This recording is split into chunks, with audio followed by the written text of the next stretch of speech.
My name is Daniel Moore, and until last winter my life was painfully ordinary.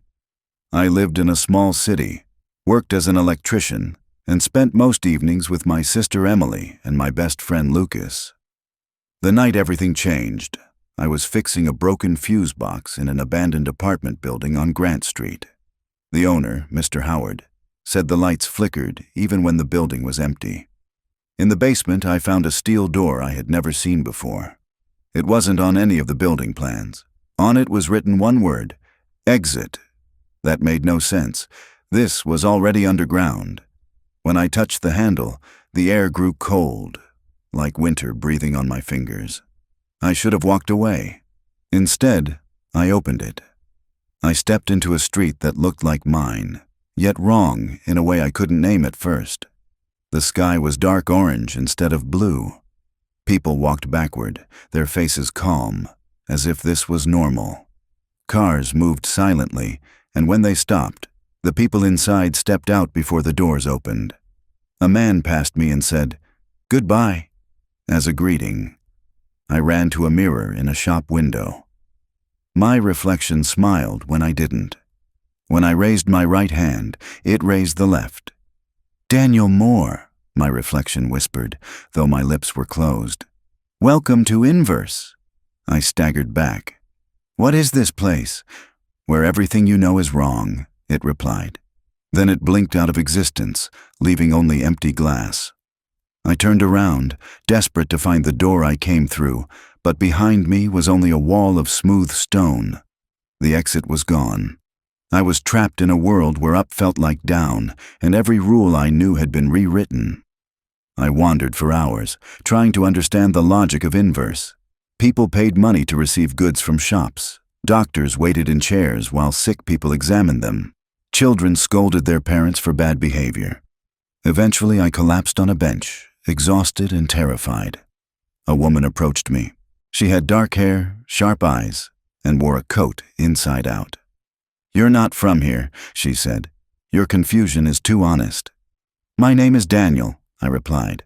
"I think I crossed into your world by mistake." She nodded. "Of course you did.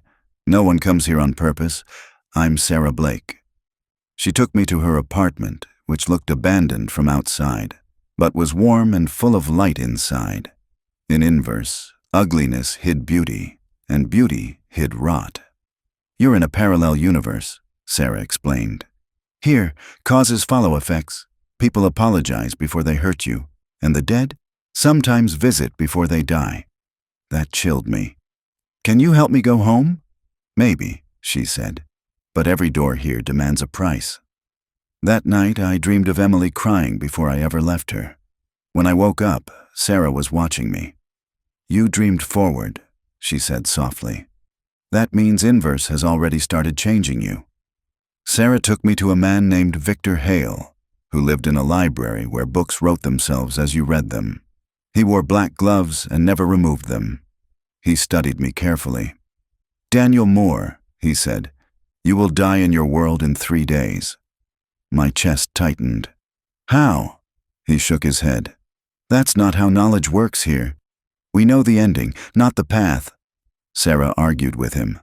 "If he dies, the bridge between worlds collapses." "Then save him," Victor replied calmly.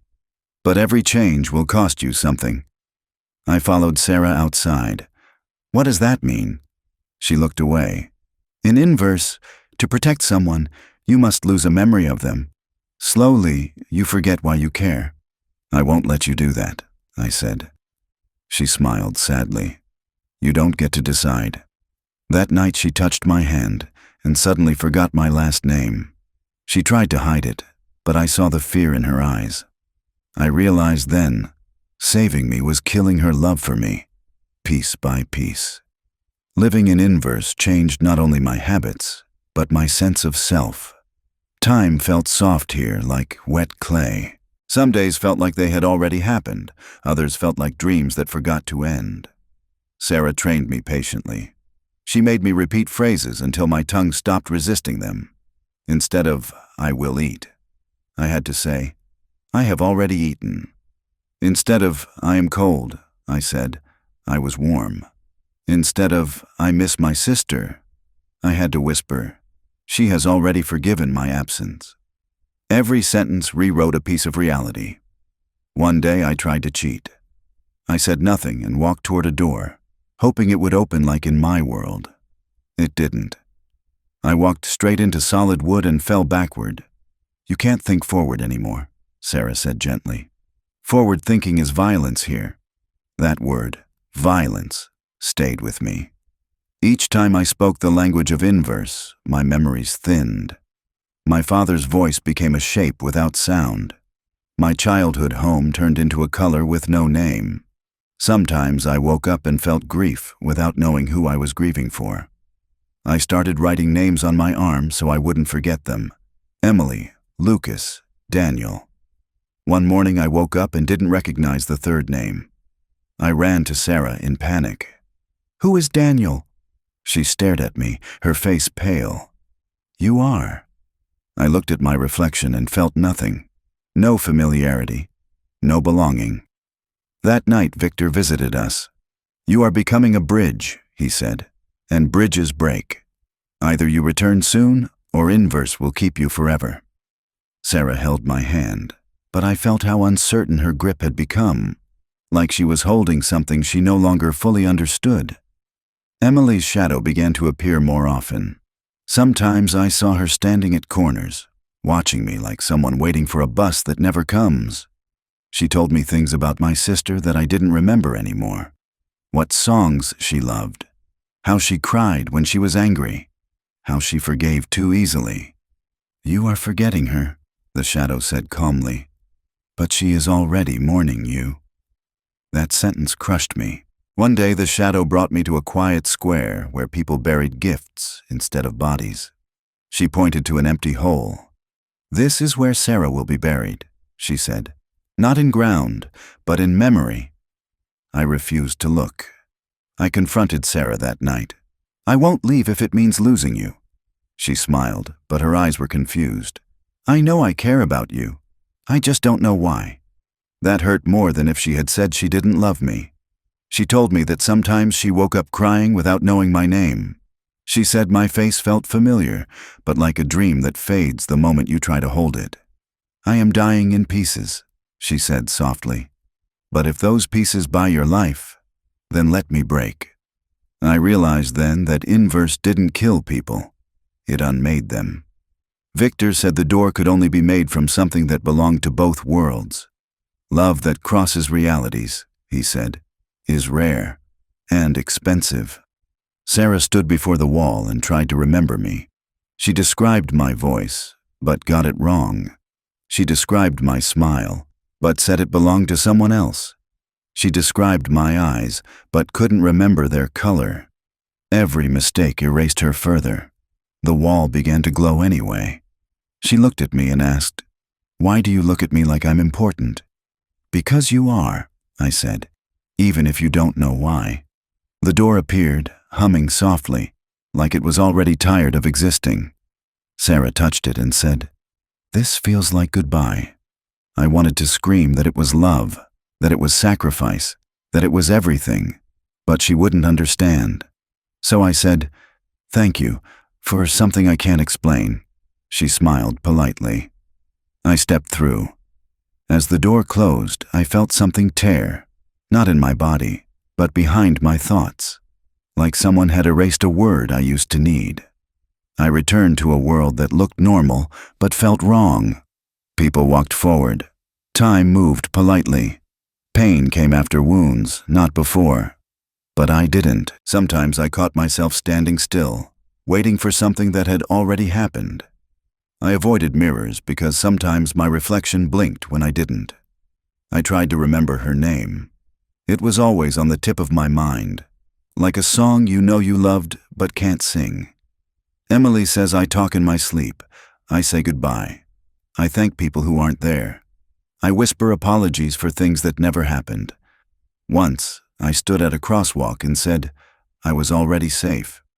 A car stopped suddenly. Maybe part of inverse still lives in me. I write this not because I remember everything, but because forgetting feels like betrayal. Somewhere, in a world where causes follow endings, a woman lives without knowing what she lost.